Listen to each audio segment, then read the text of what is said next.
For unto us in Jesus' name, chapter 9. It is still December 8th. It's 10:15 p.m. Sunday night, Tanner home, Pine Forest, Georgia. Gabe sat in his bed, his back against the headboard. He picked up his phone for the third time and reread the text she'd sent. Can't talk now, heart emoji.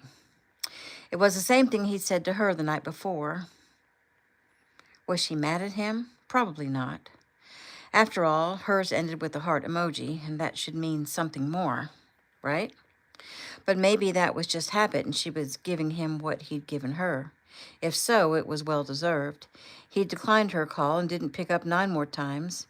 Now he just needed to speak with her.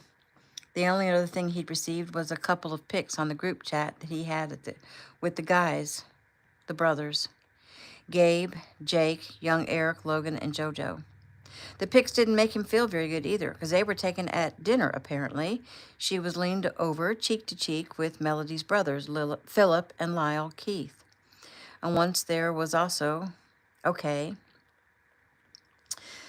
there were also a few others in the pic. JoJo, young Eric and Jordan, Logan and Melody, Josie and Jamie Brooks.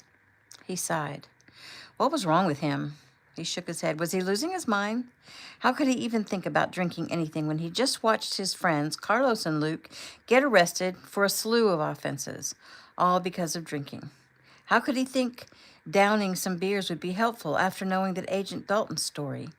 But fine, it was over. His father showed him just how bad it can feel. He's done. He's over it. He learned his lesson. He just wanted to talk to his girl. He looked up at the knock on his door. Come in. Lizzie poked her head in. Hey, sweetie, I just wanted to check on you before I went to bed. He smiled. Hey, Mom, you feeling okay? Yes, ma'am. Mom, I'm sorry for what I did. I know, sweetie, it's no big deal. Pretty much every teenage boy has done that, or much worse. It's over. I don't hold it against you. I'm not a bit worried about it, so you stop worrying about it. It's really not a big deal. He sighed. She forgave so easily. Thanks, Mom. Honey, what else is wrong, Where's my happy baby boy? Gabe gave a short laugh at her wording. He shrugged. I don't know. I think Taylor might be mad at me. Lizzie came and sat down on the bed next to him. And why do you think that? Well, I've tried to call her a few times a day. One time she didn't answer, and the other time she sent a text that just said, can't talk now. Do you think she found out what I did and she doesn't want to talk to me? Lizzie sighed. Well, that doesn't sound like Taylor at all to me. If she found out what you did, she'd probably call you immediately to make sure you were okay. Gabe nodded. Right? But like the last time I talked to her, I sort of yelled at her. Yes, your dad told me about you being mad at her for going inside a barn when you told her not to go, right? Gabe nodded. The fear that came up in my heart, it was so strong. I yelled at her. If I could have reached to the phone, I would have physically restrained her. Honey, I think you're just feeling guilty and being too hard on yourself. Your dad and I talked about it, and he said that getting you to forgive yourself will be the hardest thing to face. Sweetheart, we all make mistakes. It's not the end of the world. Not for trying to protect the people you love, and not for drinking. Gabe nodded. Yeah, but I have no excuse, Mom. I'm not just anybody. I'm not saying I'm special. I'm just saying, like, Jesus healed me, and he's spoken to me, and I know better. But that's why, Gabe. Because Jesus singled you out in some ways, Satan is gunning for you, looking for any weakness. And even now, he's getting into your head and making you feel insecure about your relationship with Taylor. You need to get on your knees and talk to Jesus and put an end to this little episode. He nodded. You're right. I know you're right. Did you drink a lot of water today? Yes, ma'am. Good, because you need to hydrate. It will cleanse your body and your bloodstream. Do you want me to pray with you? He sighed and started to turn her down, but he'd never done that before, turned down his mother or father or anyone for that matter who wanted to pray with him. Why did he even consider turning her down? Maybe the dark forces really were getting into his head. So he nodded. Yes, ma'am. He sat up and sat on the side of the bed, and she took his hands and closed her eyes. She prayed in her sweet voice, a voice that always gave him comfort and made him feel warm and loved. Tonight was no exception. When she finished, she squeezed his hands. Get some sleep, sweetheart. We have a lot to do this week. Like what? All the decorating is done, right? Oh, yes, that part is done, but that's just the beginning. There are a bunch of angel tree tags that haven't been claimed yet. The tree at City Hall and the tree at your community center. So we're going to make sure they're all taken care of one way or the other. And that means some shopping, wrapping gifts, and some investigative work to see what else can be done for the families. And sort of like what you did for Peyton's family. Gabe nodded. Well, that's cool. But what if someone needs a car like the Murphys did? Well, we have some contacts, some new members of this town who want us to be their stewards in making sure people get helped. Not in an extravagant way, but in a teach a man to fish way. Gabe nodded and smiled. New members of our town? Are you talking about the Kinos? She smiled. Maybe. But it's completely anonymous. Gabe grinned. Okay. Are my sisters also working on this? Oh, yes. They have so much to do, and Rose has activities at the center every single day, and Vi is working on a Christmas program with the children and some of the parents, and there's a letter writing activity to go to soldiers that will accompany large tins of cookies and candy, and we're working with Mayor Bradbury to make sure every single resident of this town has food for a Christmas dinner. There's a giant party at the center on Christmas Eve, and a gathering at the inn on Christmas Eve, as usual. And our family is going to sing for the inn guests on Christmas Day and do the little scripture reading we always do. So much to do. And that doesn't really include what the men have to do. And don't forget, Iris's birthday party is Tuesday. Oh, and I was going to ask you if you would please pick up the cake for me Tuesday morning, and there's so much more to do. So much. That's right, Keegan said as he walked into the room. Gabe smiled up at his father. Hey, Dad. I'm just stopping in to say goodnight and to let you know the first thing you have to do in the morning. Okay, throw it at me. I have to work. You need to go with Uncle Chaz and the inn guests to fill 2 pickups with wood. You go pick up John's truck and 3 of the guests, and Chaz will be there getting 4 other guests in his truck. Follow him to the area he's decided to clear. The trees are already down. You know the drill. Cutting into sections with the chainsaws, and show the guests how to split the wood. Teach well, teach safety, allow them to try, help and instruct, just like when you teach someone to shoot. End of the drill, make sure the wood gets chopped, loaded into the pickups, and delivered to the inn and to the stewards and here. Got it? Gabe nodded. Yes, sir, got it. Gabe frowned. Is this like a punishment? Keegan chuckled. No, son. But I guess you can call it work therapy. Perform a difficult physical task, get your mind in the zone, sweat out some of those poisons. Well, I could do that just by working out. Well, this way your workout will be in service to others. Gabe nodded. Would you mind if I got in a run before I go chop wood? Wait until after. You need to reserve your energy. Yes, sir. Keegan smiled at his wife and held his hand out to her. She took his hand and allowed him to pull her to her feet. They left his room hand in hand. Gabe sighed. His parents were awesome. They were a team. They were united. They talked about everything. He loved it. He sighed and picked up his phone again and glanced at the time. It was after 10 here, so it was only after 7 in Cali. The picture he'd seen had been taken at her grandparents' home. They'd probably had Sunday dinner there, but it should be over now. It appeared that almost everyone in what was called the West Coast family had attended the dinner. That was probably a good time. At the same time he thought he would wait for her to call him, he pushed the green button almost involuntarily, making the call to her. He found his breath hitching as he waited for her to pick up, but she didn't pick up. It went to message. He sighed. Hey, Tay, just wanted to talk for a minute. I miss you. Call me when you get a chance. Did you see the video I posted this morning? My family did a home church service. Okay, well, anyway, call me. Love you. Call me even if it's late. Okay, well, bye. He ended the call. Taylor was probably helping to watch the kids. That's probably why she didn't answer. Why was he feeling so insecure? He needed to get his head clear. He needed to talk to Taylor, maybe confess. Sighing, he pulled the covers up over him and decided to pray until he fell asleep. New scene. It's still December 8th, 9:15 p.m., Sunday evening, en route to the South Kino Estate, Crystal Cove, California. In her parents' car on the way home Sunday evening, Taylor thought over all the happenings of the day. They'd gone to church, at the church where Alec and Desi got married, Lake Forest Baptist. They'd wanted to touch base with the couple and with Desi's family, the Copelands, and Alec's mom, Ivana Morgan. They went back to the Grands, and at lunch, Logan and Melody were brimming with excitement about saving a little old church in Huntington Beach. Taylor had to admit it sounded like so much fun, and she couldn't wait to see the church. She yawned. She was tired and had to go back to school in the morning.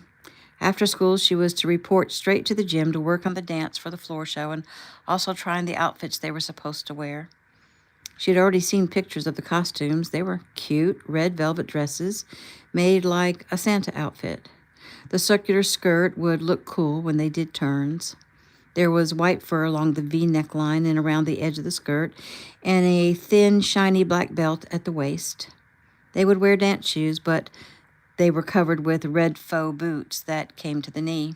The outfits included a white fur headband. They were kind of cute. They would wear white tights and little red bloomers under the dress. Taylor was anxious to see the choreography and get it down.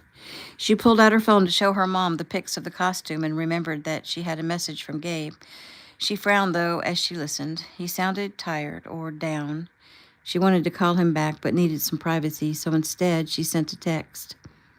Hey, sorry I couldn't answer your call. Been really busy with family stuff. I will call when I get home in about 40 minutes. Yes, I saw the video. It was awesome. Sorry you're not feeling well. Is it just a cold or something more serious? Anyway, we'll call you soon. Love you and miss you. Heart emoji. She tucked the phone away and leaned back in the car. Next thing she knew, she was sound asleep.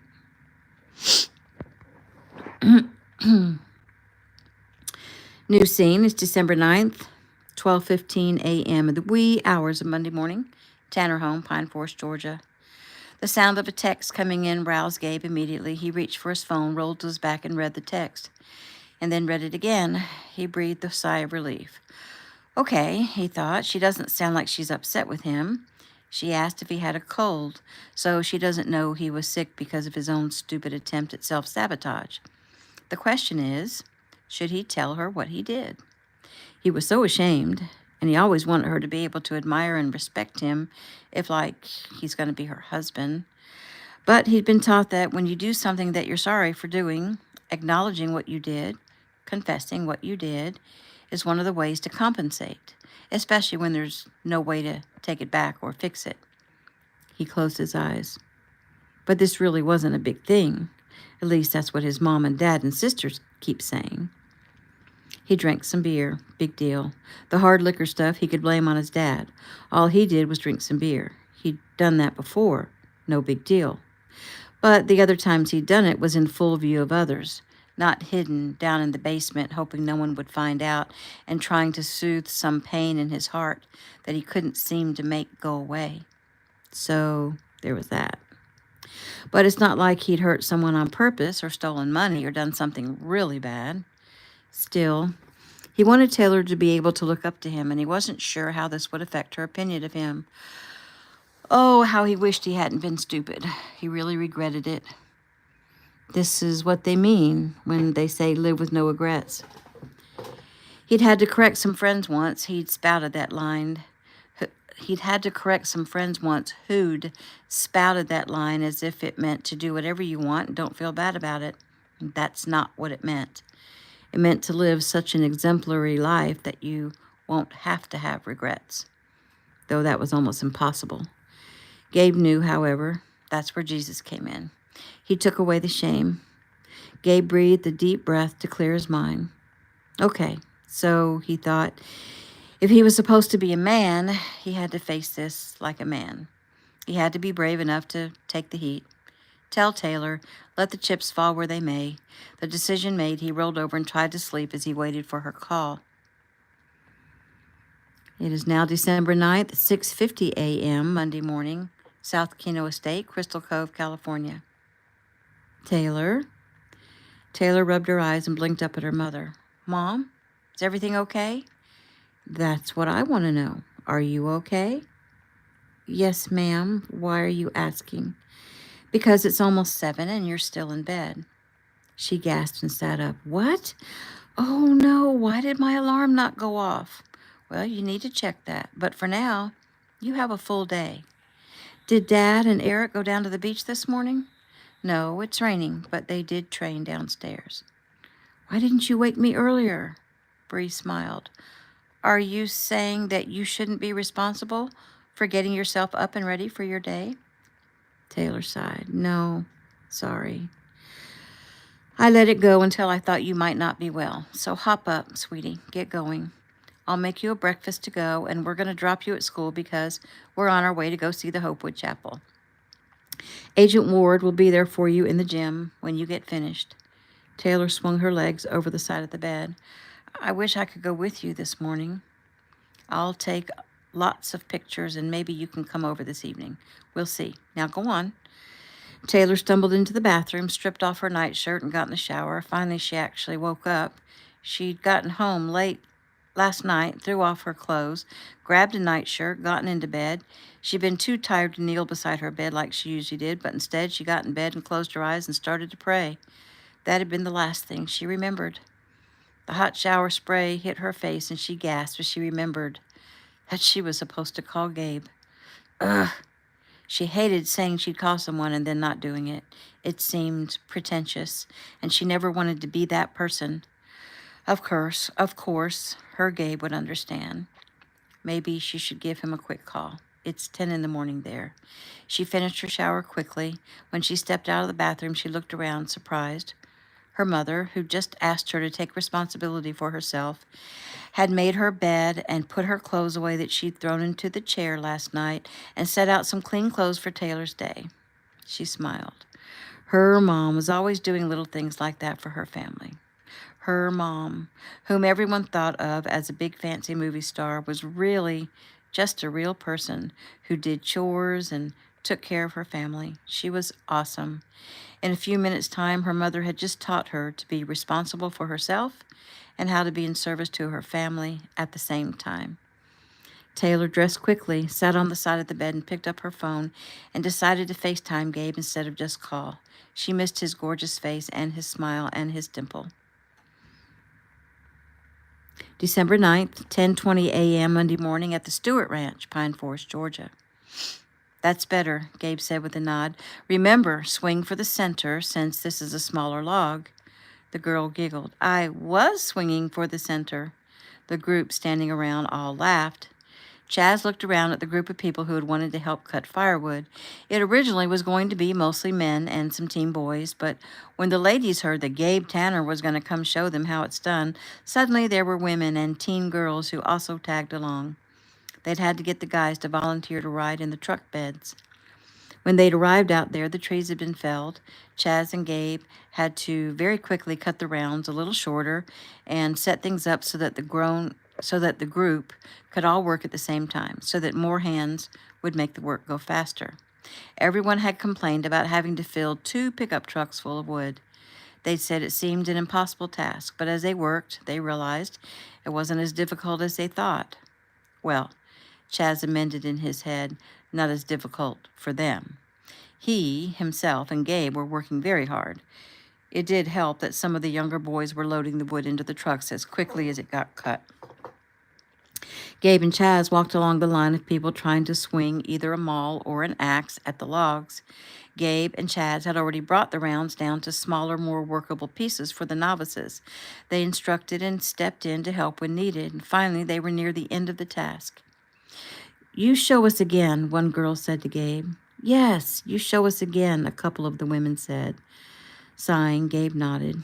He glanced at his Uncle Chaz, who was trying hard not to laugh. Gabe rolled his eyes, but agreed. He began to explain again the difference between using a maul and an axe, the whys and the therefores. He lifted a large round onto the base, grabbed the heavier 8-pound maul, and swung it hard. He turned. See, this is a large round, so I'm not aiming for the center. I'm going to chip away from the edges until it becomes more manageable, he demonstrated. He looked over the log he had left. Now, this one has some knots in it that are going to make it a little harder to split, so I'm going to use the axe instead. Well, why don't you just use the axe all the time? A girl asked. Well, like I said, with the larger surface of the edge of the maul, it's less likely to get stuck. With the axe, you have to be strong enough and have good enough aim to swing hard and get through the wood. He set the knotted log on the base, backed up, and swung hard, and the wood split cleanly. The women all oohed. Gabe set the next log up and split it again. He stopped when his phone started ringing. He pulled his phone out and stepped away. Uncle Chaz, I need to take this. Chaz nodded and stepped up to continue the demonstration.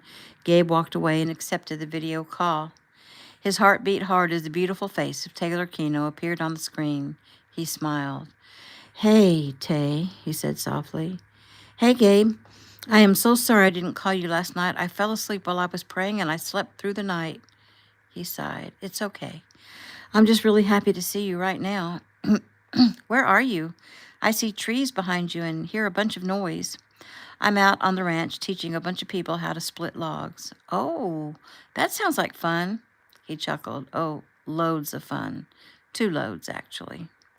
Well, I can't really talk because I overslept and I'm going to be late for school. Oh, yeah, okay. He sighed. So maybe we can talk later? Tonight sometime? She frowned. Well, after school I have dance practice, and then I might be going over to a church our family has decided to help renovate. So I don't know what time I'll be free. If it gets too late, then you'll be asleep. It's okay. Wake me up. Call me, no matter what time it is. Okay. Are you all right? You sound strange. I mean, you don't seem too sick, or you wouldn't be out chopping wood. Are you better? I'm not sick, and I'll tell you about it when you call me tonight. Hold on, Taylor said quickly. Yes, ma'am, I'm coming. She turned to face the screen again. Sorry, I have to go. Okay, love you, Taylor. Call me tonight. She smiled. I love you too, and I promise. And if I don't, like if I fall asleep again or something, you call me. Okay, I will. Bye, Gabe. Have a good day, Tay. You too. Bye. He watched the screen go black. It was like when she wasn't in his presence, his world was a little darker. Sighing, he tucked his phone away and went back to the group and started gathering up some of the wood that Chaz had split. Okay, he said, we're almost done. Would you show me one more time? A girl asked. He nodded. Yes, come here. He handed her a 6-pound maul. She frowned. It's so heavy. Well, the other one is heavier, much lighter, and it won't do much good. So how do I hold it again? Like this? He shook his head and took her hands in his and placed them on the maul. He then stood behind her, pulled her arms over her head and down to show her the swinging motion.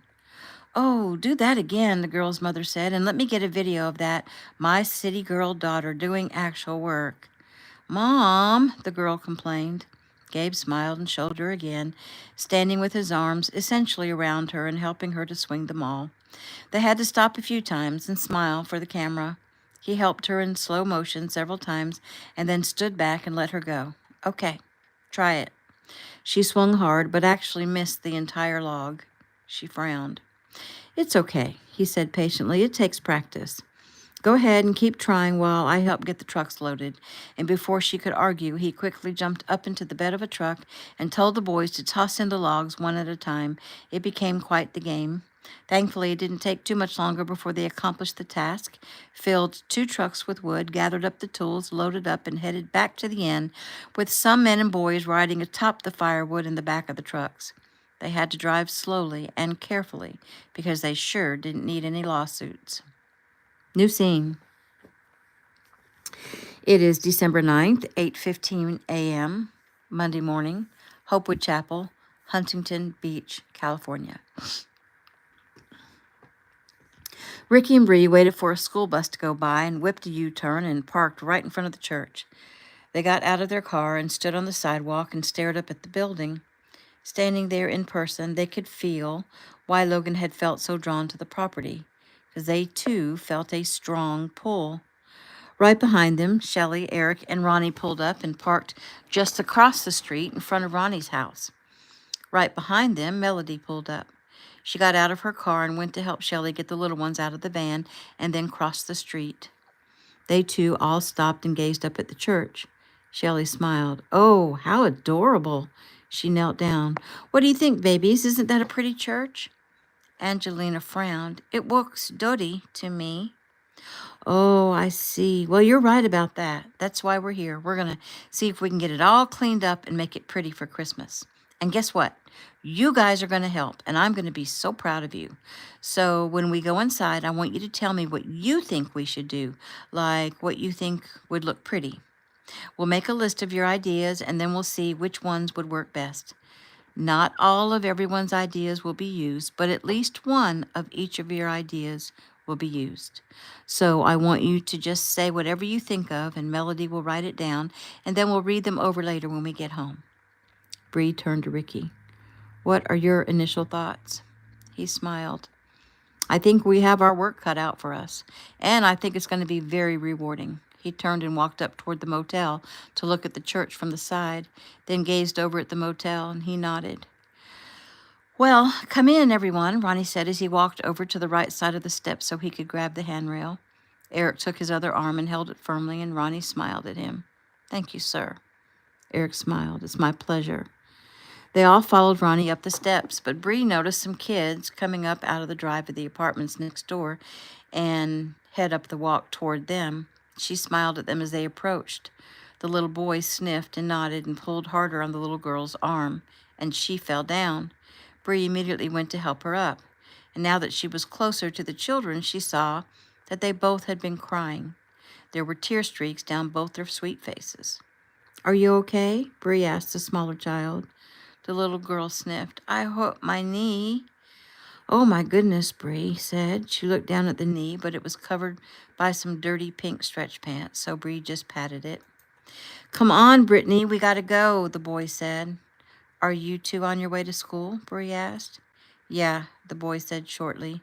Bree looked him over. He was thin and wore jeans that were a little too short for him and a gray hoodie and some old Nike tennis shoes. He had big brown eyes. Sad eyes. We missed the bus, the little girl offered, and Mommy is mad. Oh, dear, missed the bus, Bree commiserated. How far is the school? The boy shrugged. It's a long way.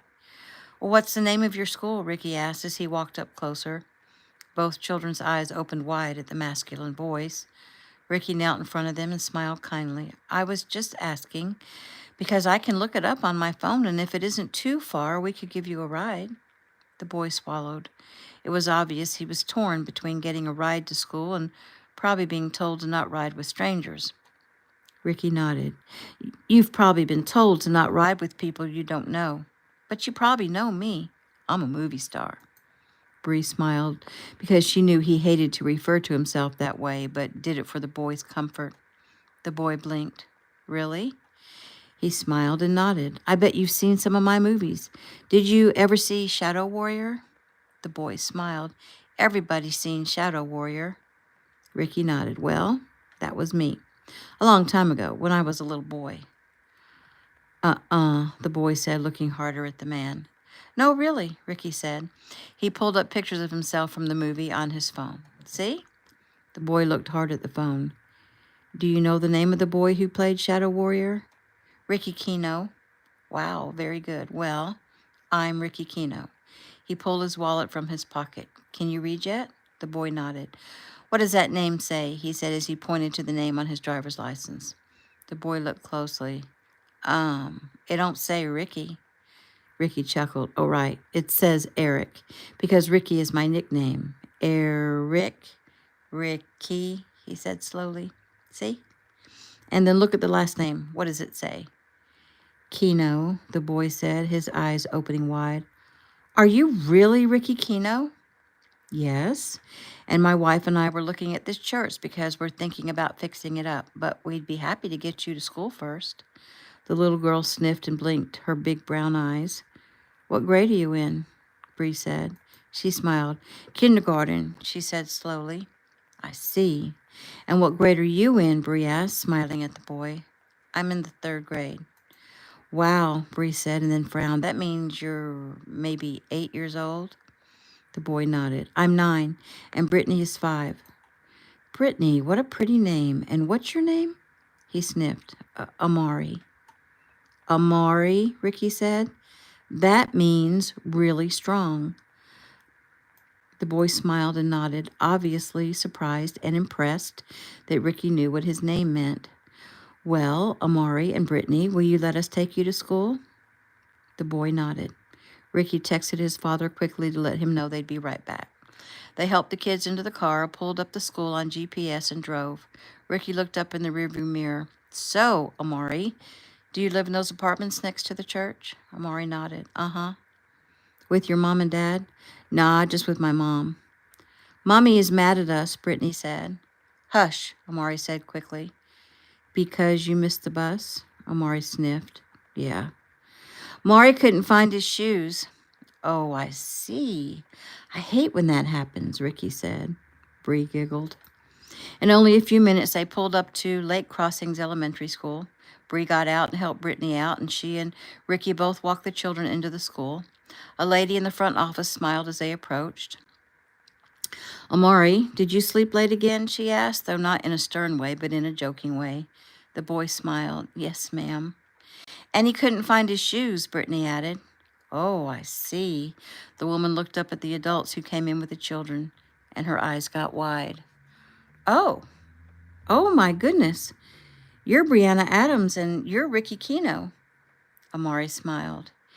Yes, we saw the children and convinced them to let us take them to school, Bree said. Several of the school employees came to the front counter when they heard the names. A woman behind the first lady who'd spoken smiled and held out her hand. Hello, I'm Patricia Coburn, the principal here at Lake Crossings. It was very kind of you to give the children a ride. Thank you. It was no problem. We were in the neighborhood, Ricky said. He glanced at the children. So, Amari, you have a great day at school. I'm going to be working at that church all week, helping out, so come up and see me anytime, okay? Amari nodded and grinned. Amari, I've listed both you and Brittany as present. Will you walk your sister to her class? Yes, ma'am, the boy said. Bree smiled and waved. Bye, Brittany. Bye, Amari. Have an awesome day. The kids smiled and waved and headed out of the office and down the hall. Ricky and Bree smiled at Mrs. Coburn. So, are they late to school a lot? Bree asked. The first lady spoke. Yes, I think they have a pretty hard home life. Well, first, Ricky said, I really appreciate how kind you were to them when they came in. It's probably a relief for them to see a smile when they approach, because when we saw them, they both had been crying. The principal nodded. That's something we try to do here at the school, is make them feel like it's a place they want to be. Well, do these children get breakfast and lunch here at the school? Bree asked. Well, they miss breakfast, but when they're here on time, yes, they get both breakfast and lunch. Amari and Brittany are on the free lunch program, though I'm not supposed to disclose that to anyone. Well, thank you for trusting us, Bree said. Do you think it might be possible to get them out of class for 15 minutes and allow them to eat something real quick? The woman thought for a second and then nodded. The secretary smiled. I'll take care of it. She immediately left the office.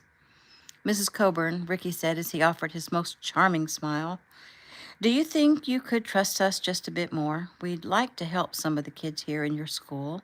I mean, like, help them with their home life. And we'd like to start with Amari and Brittany. Can you tell us their mother's name or give us an address? The woman shook her head. I really can't do that. But I'll have a little talk with Amari and let him know that he can talk to you about anything. So next time you see him, he will probably be a little more forthcoming. Ricky nodded. Well, that would be helpful. Thank you. Thank you, Mr. Kino. May I ask why?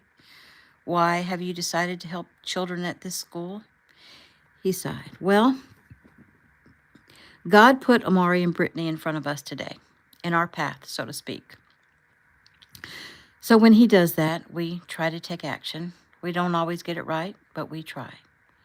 The woman smiled. That is wonderful. So The bus they take home usually leaves here at about 2:40, which means it probably gets to their stop around 2:50 or maybe 2:55, just in case you were wondering. Ricky smiled. Thank you so much. Bree smiled and nodded. Thank you. Hope to see you again. You as well, the woman said as the Kinos turned and left the school. The women in the office all watched them go. That is one good-looking man, one woman said. He is indeed, Principal Coburn agreed. And that Brianna Adams is more beautiful in person than she is on the big screen. They are pretty amazing, a school counselor said. I follow them and their kids on social media. They seem to be the real deal as far as living up to their beliefs. As their daughter is dating that Gabe Tanner, whom I just love. Well, he's a cutie. I'd like him too if it wasn't for the gun thing. The counselor shrugged. I have no problem with him shooting guns. Anyway, he lives in Georgia, and they're like a different breed over there. Meanwhile, Ricky and Bree drove back to the church, but instead of making a U-turn, they turned into the apartment complex and drove around the 4 apartment buildings. It was pretty run down. There were 4 large trash dumpsters overflowing. There were bikes and toys in the small yards. Most of them appeared to be broken. Some of the units had little flower gardens planted out front. That was nice. Some appeared clean and well taken care of, while others appeared to be run down with broken windows and no curtains. What do you think? Bree asked as they drove around the buildings and headed back out to the street. He sighed. Again, I think we have our work cut out for us, and I think I'm about to employ a contractor who can work miracles. What do you think? I think I'm about to own a small apartment community in Huntington Beach. His eyebrows rose. Really? Yes. Would that be okay? Do you think we should do this? Well, let's talk to some people before we make a decision, but I can see why you'd want to buy the place. Because whoever owns it doesn't really care about the conditions the people are living in, and the people themselves probably contribute to the problems that I see. But I'm sure there are underlying problems and stories for each family here. Which seems overwhelming, Bree said. Ricky nodded. Well, don't be overwhelmed. I mean, from what I see, there are 12 units in each building, which means there are 48 families here that we need to get to know. But we start where God asks us to start, with Amari and Brittany, and we go from there. And for that matter, we start with the Hopewood Chapel. Bree nodded. Yes, that feels right. The church might be just what these people need. Oh, there's no doubt about that, Ricky said. They pulled up to the church the same time that Jewel Brooks arrived, and they all went in to join their family inside. Immediately, Bree pulled out her phone and started taking pictures and making a voice recording of all the ideas that sprang to life in her mind's eye. Ricky smiled. She was in her element. Once they finished going through the entire church, they headed across the street and were invited into the old home. This time, all the women, Shelley, Bree, Jewel, and Melody, were taking pictures and making notes inside and out. Ricky and Eric started the ball rolling immediately by asking a few contractor friends of theirs to hire on a slew of unemployed workers for a giant project to be done in record time because it was only 14 days until Christmas Eve. After some discussion, Melody and Jewel stayed to start on the cleaning of the church. It was dusty and needed a thorough scrubbing. Shelley and Eric helped for a while, but then left to take the children home and feed them lunch and go over their ideas. Reverend Clark was on the phone to Logan when he called in between classes to start working on the program for Sunday. Ricky got on the phone and by the afternoon already had people there, pressure washing the walks, steps, and outside of the church. He also had a specialist come to look at what it would take to repair the water problem in the basement. Eric left Shelley at home with the children and came back to help. And when he promised a bonus for any of the workers who would come and work overtime, his contractor friends said they would have no problem getting the jobs done. When Eric realized that the Reverend had to come over to the church to use the internet and the computer, he immediately arranged for his on-call tech guys to come and install high-speed internet and an easy-to-use laptop at Ronnie's home. While he was at it, he got the man a cell phone so that he could be reached at all times and upgraded the computer and phone systems at the church. Shelley got a call from Jeffy and let everyone know that JoJo's surgery had gone off without a hitch and he was already home and resting. Young Eric arrived at the church after an interview on the morning news and started working on polishing the wooden pews and the cleaning and polishing of the old wood parquet floors in the chapel proper. which was going to be a 2-day job for sure. Jewel worked most of the day in the basement of the church where there used to be social gatherings. There was an old kitchen that needed to be completely gutted, but for now, she simply scrubbed it and then worked on the community room itself to see if it could be useful for any Christmas activities. As the afternoon arrived, Ricky kept an eye out for the bus, and sure enough, it arrived at 2:55 p.m. Ricky stood on the walk and watched as close to 20 kids emerged from the bus at this particular stop. A few of the kids walked down the street to their single-dwelling homes. Most of them started toward the apartments. When Amari and Brittany got off the bus, they saw him standing there and immediately came to him, big smiles on their adorable faces. Some of the other kids followed them over, their eyes opened wide. "Hey, guys," Ricky said. "How was your day?" "Okay," Amari said, "but these guys tried to fight me because they said I didn't really talk to you, and I told them you said you were going to be at the church." Ricky raised an eyebrow and stared hard at the older kids. Or if they weren't older, they were bigger. The kids lowered their eyes to the pavement. "Well, here I am, and Amari and I are friends, and I suggest you don't ever try to fight him again." The other kids didn't say anything, but Ricky was pretty sure the implied threat hit home. "Are you really Ricky Kino?" an older boy asked. "I really am. What's your name, and how old are you?" "I'm Sean, and I'm 10. Ricky held out his hand. The boy looked at him like he was crazy, and Ricky smiled. "So, when someone holds their hand out to you like this, you shake hands with him. You look him right in the eye and shake hands. That's what a man does." The boy did as Ricky asked, and Ricky nodded, and the boy smiled. "Can you do some karate stuff for us?" a younger boy asked. Ricky murmured as he quickly tried to think how he could make that happen. "How about, maybe on Saturday morning, if you'd like." Saturday was a busy day. It was the day after young Eric's premiere. It was also young Eric's birthday and Taylor's school Christmas dance. He looked down toward the apartments. "You see that little grassy area down there where that pink bike is?" "Yeah." "You guys clean up that area, and I'll come there on Saturday morning and teach you a little bit of martial arts." "Really?" Sean asked. "Really." "But can you show us one thing now?" the same younger boy asked. "What's your name?" "Caleb." "How old are you?" "I'm 9. "Oh, you're a big boy for being just 9. He smiled. "Yes, sir. I'm going to play football." "Awesome."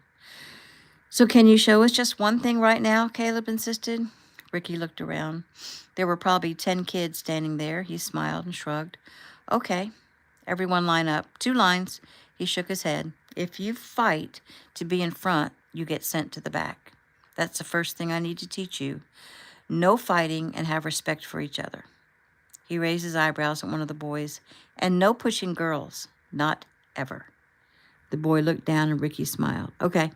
Everyone look up." They did. "Bow like this." He showed them how to bow. "My mom says we don't bow to no one." "Well, that's fine.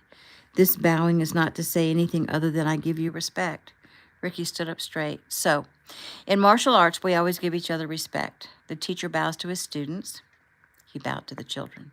"And the students bow to the teacher if they want to be taught." He smiled. "Okay, if you want to be taught, go ahead and bow to me." They did, even the one who'd spoken out. "Good. Now, take your right foot and place it back like this." They all copied him. "Good. Bend your knees." Good. Hands into fists. Good. Elbows bent and hands up. One higher to protect your eyes, and one a little lower to protect your throat. Good. Now, let me hear your ki. "What's that?" a girl asked. "Well, it's a sound you make that helps to direct your energy. For now, let's just say that you're making a karate sound." "Yeah!" he said loudly. Some of the children's mouths dropped open. "Okay, let me hear you," Ricky said. They all screamed out, making Ricky chuckle. "Good job." "Okay, everyone, bow." They did, and Ricky returned the honor. "Good job, kiddos." "Show us something else," Caleb said. "Saturday," Ricky said calmly. Caleb nodded, but the others didn't give in so quickly. "Aw, come on," the kids pleaded. "Saturday," he said again. His eyebrows rose. "And if you keep complaining, it won't be Saturday either." "Shut up," Caleb warned the others. Ricky realized he was dealing with a bunch of kids that probably had no father in the home, or if so, then the father worked long hours or just plain wasn't present. He sighed. They needed direction. They needed discipline. They needed nurturing. But Amari and Brittany were first. Okay, kids, go on home before your parents get worried. The kids all took off. Amari, Ricky said. The boy blinked up at him. I'm going to be here tomorrow, too.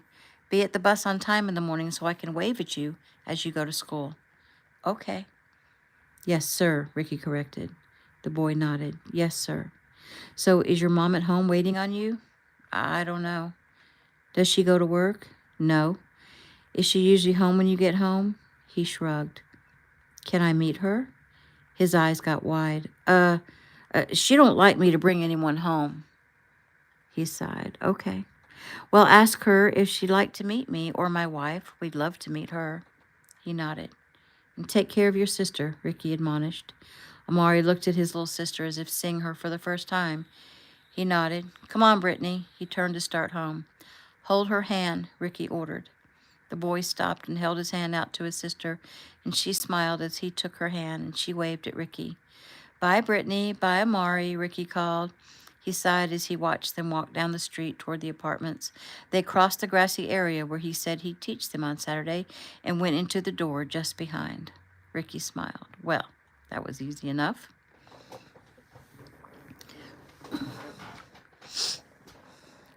New scene, December 9th, 3:35 p.m., Monday afternoon, Brookside High School, Newport, California.